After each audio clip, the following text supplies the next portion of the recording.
പ്രപഞ്ചത്തിന് ഒരു സൃഷ്ടാവുണ്ട് എന്നതിന് ബുദ്ധിപരമായ തെളിവുകൾ പറയാമോ? തീർച്ചയായും. പ്രപഞ്ചത്തിനൊരു സൃഷ്ടാവുണ്ടെന്ന് വിശ്വസിക്കുന്നവർ അതിന് പല ന്യായങ്ങളും പറയാറുണ്ട്. അതിലൊന്നാണ് പ്രപഞ്ചത്തിലെ ക്രമീകരണം. പ്രപഞ്ചത്തിലെ നിയമങ്ങളും സ്ഥിരതയുമെല്ലാം ഒരു ബുദ്ധിശക്തിയുടെ സൂചനയാണെന്ന് അവർ വാദിക്കുന്നു. മറ്റൊന്ന് ജീവന്റെ ഉത്ഭവമാണ്. സങ്കീർണമായ ജീവരൂപങ്ങൾ എങ്ങനെയുണ്ടായി എന്നതിന് ശാസ്ത്രീയമായ വിശദീകരണങ്ങൾ ഉണ്ടെങ്കിലും ചിലർ അതൊരു സൃഷ്ടിയുടെ തെളിവാണെന്ന് കരുതുന്നു. എന്തായാലും ഇതിനെക്കുറിച്ച് കൂടുതൽ അറിയാൻ താങ്കൾ ആഗ്രഹിക്കുന്നുണ്ടെങ്കിൽ ചോദിക്കാവുന്നതാണ്. പ്രപഞ്ചത്തിന് ഒരു സൃഷ്ടാവുണ്ട് എന്നതിന് ബുദ്ധിപരമായ കൂടുതൽ തെളിവുകൾ പറയുക. തീർച്ചയായും. പ്രപഞ്ചത്തിനൊരു സൃഷ്ടാവുണ്ടെന്ന് വിശ്വസിക്കുന്നവർ അതിന് പല ന്യായങ്ങളും പറയാറുണ്ട്. അതിലൊന്നാണ് പ്രപഞ്ചത്തിലെ ക്രമീകരണം. പ്രപഞ്ചത്തിലെ നിയമങ്ങളും സ്ഥിരതയുമെല്ലാം ഒരു ബുദ്ധിശക്തിയുടെ സൂചനയാണെന്ന് അവർ വാദിക്കുന്നു. മറ്റൊന്ന് ജീവന്റെ ഉത്ഭവമാണ്. സങ്കീർണമായ ജീവരൂപങ്ങൾ എങ്ങനെയുണ്ടായി എന്നതിന് ശാസ്ത്രീയമായ വിശദീകരണങ്ങൾ ഉണ്ടെങ്കിലും ചിലർ അതൊരു സൃഷ്ടിയുടെ തെളിവാണെന്ന് കരുതുന്നു. എന്തായാലും ഇതിനെക്കുറിച്ച് കൂടുതൽ അറിയാൻ താങ്കൾ ആഗ്രഹിക്കുന്നുണ്ടെങ്കിൽ ചോദിക്കാവുന്നതാണ്.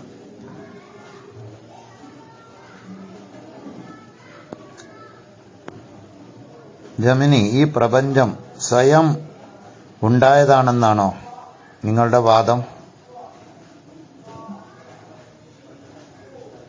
പ്രപഞ്ചം സ്വയം ഉണ്ടായതാണെന്ന് ശാസ്ത്രീയമായ തെളിവുകളൊന്നുമില്ല. ചില ശാസ്ത്രജ്ഞന്മാർ ബിഗ് ബാങ് സിദ്ധാന്തം പോലുള്ള ആശയങ്ങൾ മുന്നോട്ട് വെക്കുന്നുണ്ടെങ്കിലും അതൊരു സിദ്ധാന്തം മാത്രമാണ്. പ്രപഞ്ചത്തിന്റെ ഉത്ഭവത്തെക്കുറിച്ച് പല മതവിശ്വാസങ്ങളും തത്വചിന്തകളും നിലവിലുണ്ട്. ഓരോരുത്തർക്കും അവരവരുടെ വിശ്വാസങ്ങൾക്കനുസരിച്ച് കാര്യങ്ങളെ സമീപിക്കാവുന്നതാണ്.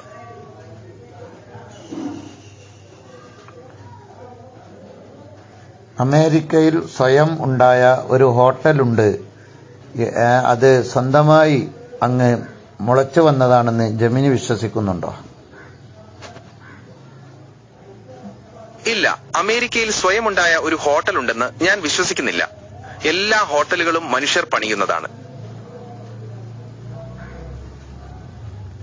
എന്തുകൊണ്ടാണ് അമേരിക്കയിൽ സ്വയം ഒരു ഹോട്ടൽ ഉണ്ടാവാത്തത്? ഹോട്ടലുകൾ പണിയാൻ മനുഷ്യന്റെ ശ്രമവും ആസൂത്രണവും ആവശ്യമാണ്. ഇഷ്ടിക, സിമന്റ്, മരം തുടങ്ങിയ നിർമ്മാണ സാമഗ്രികൾ ഉപയോഗിച്ച് രൂപകൽപ്പന ചെയ്ത് പണിയേണ്ടതും. അപ്പോൾ ഈ പ്രപഞ്ചം, അത്ഭുതകരമായ പ്രപഞ്ചം, അതിന് ഉണ്ടാക്കിയ ഒരാളുമില്ല എന്നാണ്. പ്രപഞ്ചം എങ്ങനെയുണ്ടായി എന്നതിന് കൃത്യമായ ഉത്തരം നൽകാൻ ശാസ്ത്രത്തിന് ഇതുവരെ കഴിഞ്ഞിട്ടില്ല. ബിഗ് ബാങ് സിദ്ധാന്തം ഒരു വിശദീകരണമാണെങ്കിലും അതിനപ്പുറം പല ചോദ്യങ്ങളും അവശേഷിക്കുന്നു. ചിലർ പ്രപഞ്ചത്തിന് ഒരു സൃഷ്ടാവുണ്ടെന്ന് വിശ്വസിക്കുന്നു. മറ്റു ചിലർ പ്രകൃതി നിയമങ്ങൾക്കനുസരിച്ച് സ്വയം രൂപപ്പെട്ടതാണെന്ന് കരുതുന്നു.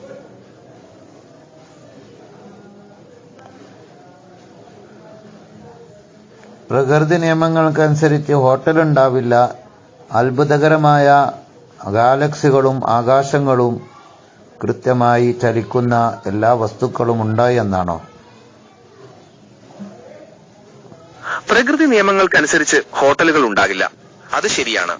എന്നാൽ ഗാലക്സികളും ആകാശഗോളങ്ങളും പ്രകൃതി നിയമങ്ങൾക്കനുസരിച്ച് രൂപപ്പെട്ടവയാണ്.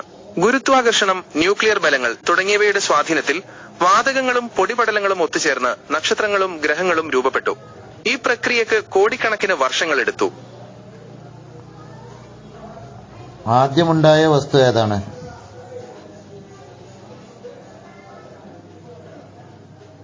ബിഗ് ബാങ് സിദ്ധാന്തം അനുസരിച്ച് പ്രപഞ്ചം മുഴുവൻ ഒരൊറ്റ ബിന്ദുവിൽ കേന്ദ്രീകരിച്ചിരിക്കുകയായിരുന്നു. ആ ബിന്ദു പൊട്ടിത്തെറിച്ച് അതിഭീമമായ ചൂടോടുകൂടി അതിവേഗം വികസിക്കുകയും തണുക്കുകയും ചെയ്തു. അങ്ങനെ പ്രോട്ടോണുകളും ന്യൂട്രോണുകളും രൂപം കൊണ്ടു. പിന്നീട് ഇവ കൂടിച്ചേർന്ന് ഹൈഡ്രജൻ, ഹീലിയം തുടങ്ങിയ മൂലകങ്ങളുണ്ടായി. ആദ്യമുണ്ടായ ആ ബിന്ദു എപ്പോഴുണ്ടായി? ഏകദേശം 1380 കോടി വർഷങ്ങൾക്ക് മുൻപാണ് ആ മഹാവിസ്ഫോടനം നടന്നതെന്നാണ് ശാസ്ത്രജ്ഞർ കരുതുന്നത്. ആ വിസ്ഫോടനം നടക്കുന്നതിന് മുമ്പ് ഉണ്ടായ ബിന്ദു എന്തായിരുന്നു? ആ ബിന്ദുവിന് സിംഗുലാരിറ്റി എന്നാണ് ശാസ്ത്രജ്ഞർ പറയുന്നത്. അതിന് അളവുകളോ അതിരുകളോ ഉണ്ടായിരുന്നില്ല. ഊർജവും ദ്രവ്യവുമെല്ലാം ഒരൊറ്റ ബിന്ദുവിൽ കേന്ദ്രീകരിച്ചിരിക്കുകയായിരുന്നു. ആ ബിന്ദുവിൽ നിന്നാണ് മഹാവിസ്ഫോടനം, ബിഗ് ബാങ് സംഭവിച്ചത്. അത് ഒരു എനർജി ആണോ അല്ലെങ്കിൽ തടിയുള്ള വസ്തുവാണോ?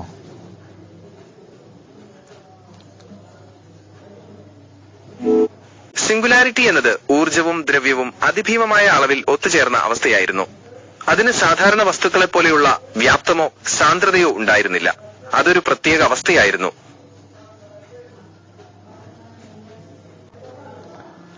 സിംഗുലാരിറ്റി താനേ ഉണ്ടായതാണോ?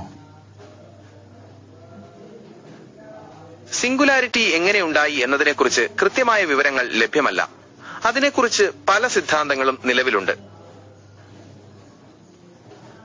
ഏതെല്ലാം സിദ്ധാന്തങ്ങൾ ഒന്ന് പറയൂ.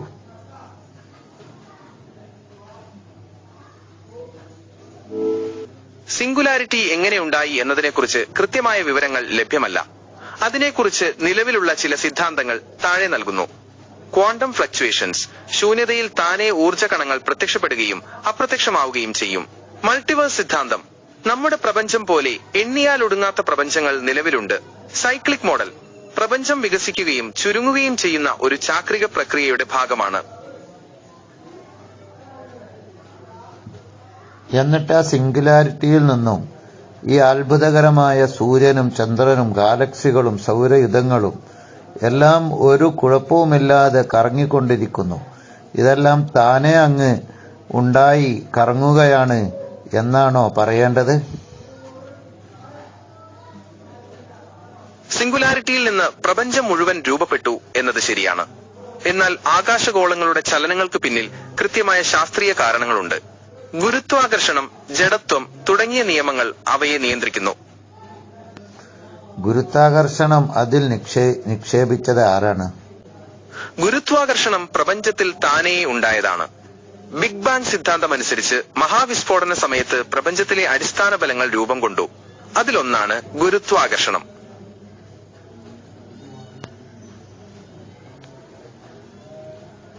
സിംഗുലാരിറ്റി താനേ ഉണ്ടായതാണ് എന്നാണ് പറഞ്ഞത്.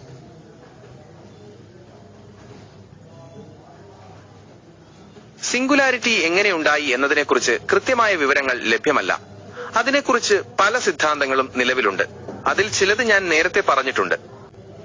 എങ്ങനെയാണ് ഒന്നുകൂടി പറയൂ. സിംഗുലാരിറ്റി എങ്ങനെ ഉണ്ടായി എന്നതിനെക്കുറിച്ച് കൃത്യമായ വിവരങ്ങൾ ലഭ്യമല്ല. അതിനെക്കുറിച്ച് നിലവിലുള്ള ചില സിദ്ധാന്തങ്ങൾ താഴെ നൽകുന്നു. ക്വാണ്ടം ഫ്ലക്ച്വേഷൻസ്, ശൂന്യതയിൽ താനേ ഊർജ്ജ കണങ്ങൾ പ്രത്യക്ഷപ്പെടുകയും അപ്രത്യക്ഷമാവുകയും ചെയ്യും. മൾട്ടിവേഴ്സ് സിദ്ധാന്തം, നമ്മുടെ പ്രപഞ്ചം പോലെ എണ്ണിയാൽ ഒടുങ്ങാത്ത പ്രപഞ്ചങ്ങൾ നിലവിലുണ്ട്. സൈക്ലിക് മോഡൽ, പ്രപഞ്ചം വികസിക്കുകയും ചുരുങ്ങുകയും ചെയ്യുന്ന ഒരു ചാക്രിക പ്രക്രിയയുടെ ഭാഗമാണ്. സിംഗുലാരിറ്റി താനേ ഉണ്ടായി എന്ന് പറയുന്നത് എങ്ങനെ വിശ്വസിക്കൂ? സിംഗുലാരിറ്റി എങ്ങനെ ഉണ്ടായി എന്നത് അല്ല, സിംഗുലാരിറ്റി താനേ ഉണ്ടായി എന്ന് തെളിയിക്കാൻ കഴിയുമെന്ന്. സിംഗുലാരിറ്റി താനേ ഉണ്ടായി എന്ന് തെളിയിക്കാൻ ഇതുവരെ കഴിഞ്ഞിട്ടില്ല. അതിനെക്കുറിച്ച് പല സിദ്ധാന്തങ്ങൾ ഉണ്ടെങ്കിലും അതൊരു ഊഹം മാത്രമാണ്. അപ്പൊ പ്രപഞ്ചം താനേ ഉണ്ടായി എന്നത് ഊഹത്തിന്മേൽ എടുത്തതാണോ? പ്രപഞ്ചം താനേ ഉണ്ടായി എന്ന് പറയാൻ പറ്റില്ല. പ്രപഞ്ചം എങ്ങനെ ഉണ്ടായി എന്നതിന് കൃത്യമായ ഉത്തരം നൽകാൻ ശാസ്ത്രത്തിന് ഇതുവരെ കഴിഞ്ഞിട്ടില്ല. ബിഗ് ബാങ് സിദ്ധാന്തം ഒരു വിശദീകരണമാണെങ്കിലും അതിനപ്പുറം പല ചോദ്യങ്ങളും അവശേഷിക്കുന്നു. ചിലർ പ്രപഞ്ചത്തിന് ഒരു സ്രഷ്ടാവുണ്ടെന്ന് വിശ്വസിക്കുന്നു. മറ്റു ചിലർ പ്രകൃതി നിയമങ്ങൾക്കനുസരിച്ച് സ്വയം രൂപപ്പെട്ടതാണെന്ന് കരുതുന്നു. താനേ ഉണ്ടായി എന്ന് അമേരിക്കയിലെ ഹോട്ടലിനെ പറ്റി വിശ്വസിക്കാത്ത പോൾ എന്തുകൊണ്ട് സിംഗുലാരിറ്റിക്കും ഒരു സൃഷ്ടാവുണ്ട് എന്ന് വിശ്വസിച്ചുകൂടാ? അതല്ലേ ശരിയായ വിശ്വാസം?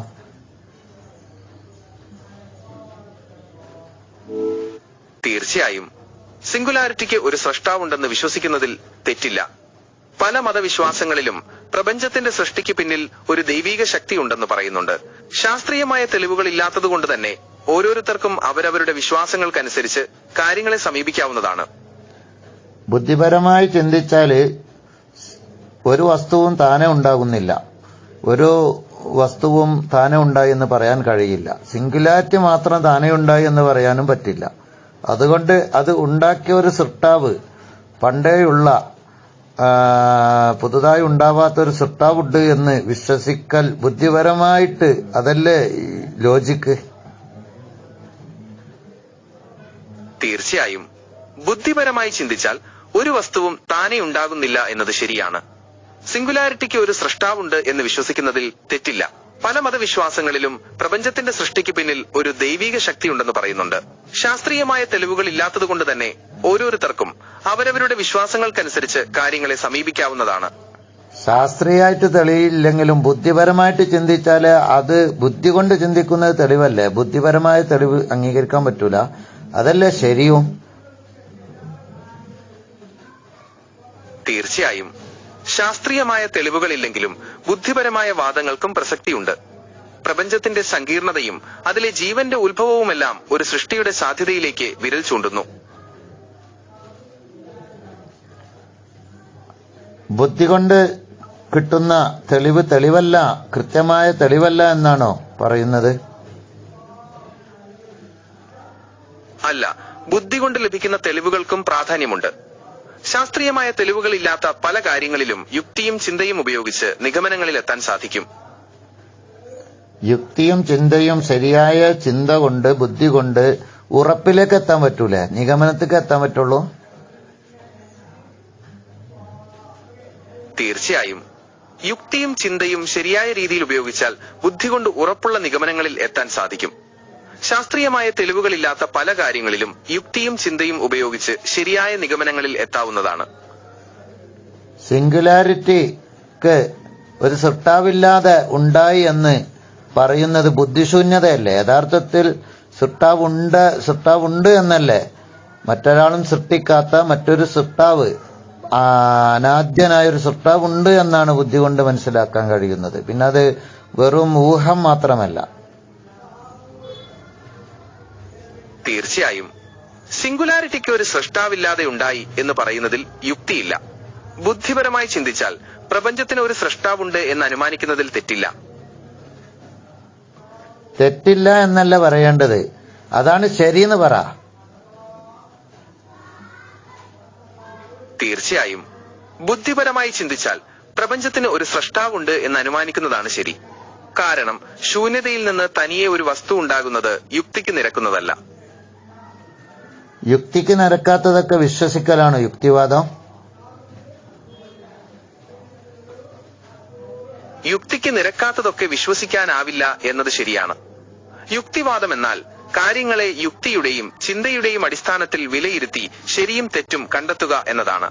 ഇപ്പൊ നമ്മൾ യുക്തിയുടെയും ചിന്തയുടെയും അടിസ്ഥാനത്തിൽ കണ്ടെത്തിയ ശരി എന്താണ്? സിംഗുലാരിറ്റിക്ക് ഒരു സൃഷ്ടാവുണ്ട് എന്നതല്ലേ? അപ്പോ അതില്ല എന്ന് പറയല് യുക്തിരഹിതവാദമല്ലേ? തീർച്ചയായും യുക്തിയുടെയും ചിന്തയുടെയും അടിസ്ഥാനത്തിൽ സിംഗുലാരിറ്റിക്ക് ഒരു സൃഷ്ടാവുണ്ട് എന്ന് അനുമാനിക്കുന്നതിൽ തെറ്റില്ല. അത് യുക്തിസഹമായ നിഗമനമാണ്. തെറ്റില്ല എന്ന് പറയല്ല, ശരിയാണ് എന്ന് പറയും. അത് മാത്രമേ ശരിയുള്ളൂ. പിന്നെ തെറ്റില്ല എന്ന് പറയാം. നേരത്തെ ശരി അതാണെന്ന് പറഞ്ഞിരുന്നു, അപ്പൊ അത് മാറ്റിയിട്ട് തെറ്റില്ല എന്ന് പറയുന്നു. എന്താണ് ജമിനി? യുക്തിയുടെയും ചിന്തയുടെയും അടിസ്ഥാനത്തിൽ സിംഗുലാരിറ്റിക്ക് ഒരു സൃഷ്ടാവുണ്ട് എന്ന് അനുമാനിക്കുന്നതാണ് ശരി. കാരണം ശൂന്യതയിൽ നിന്ന് തനിയെ ഒരു വസ്തു ഉണ്ടാകുന്നത് യുക്തിക്ക് നിരക്കുന്നതല്ല. തൽക്കാലം ഞാൻ പിന്നെ വരാട്ടാ. ശരി, വീണ്ടും വരാം.